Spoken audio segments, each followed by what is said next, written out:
भारत में वैक्सीनेशन अभियान जोरों शोरों से चल रहा है। 21 जून से तो हर रोज देश में वैक्सीन लगने के नए रिकॉर्ड कायम हो रहे हैं। सरकार हर एक देशवासी को वैक्सीनेट करके कोरोना को मात देने में जुटी हुई है।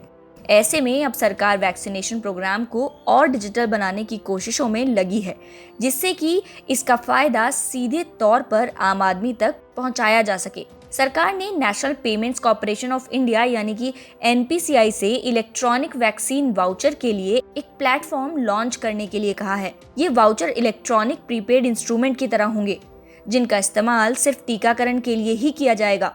इन वाउचर्स को थोक में खरीदकर कर्मचारियों के स्मार्टफोन या फीचर फोन पर भेजा जाएगा, जिसके बाद कर्मचारी जब कैशलेस टीकाकरण के लिए अस्पताल में वाउचर दिखाएंगे तो अस्पताल के खाते में तुरंत पैसे जमा कर दिए जाएंगे। सूत्रों के अनुसार एनपीसीआई इन वाउचर्स को जारी करने के लिए बैंकों को शॉर्टलिस्ट करने की प्रक्रिया में है।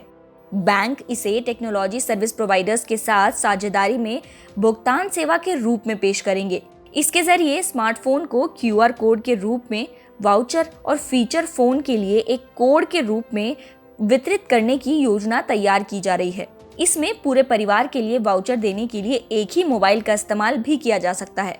फिलहाल निजी संगठन जो अपने कर्मचारियों और परिवारों को एक साथ टीकाकरण करना चाहते हैं, वे इसे कैंप मोड में करते हैं। अभी इन वाउचर्स का फायदा तभी होगा जब कर्मचारियों की एक बड़ी संख्या को वैक्सीन लगानी हो। वैक्सीन ई वाउचर्स का फायदा निजी क्षेत्र में कामगारों को होगा। इसके अलावा जब वैक्सीन निर्माताओं के साथ बुकिंग ऑर्डर की बात आती है, तब भी ये विकल्प कारगर है। ई वाउचर्स के जरिए अस्पतालों को भी तुरंत भुगतान उनके खाते में मिल जाएगा। वहीं ये प्लेटफॉर्म ई कॉमर्स कंपनियों सहित कुछ संस्थाओं द्वारा पेश किए गए प्रीपेड गिफ्ट कार्ड वाउचर्स की तरह ही काम करेगा।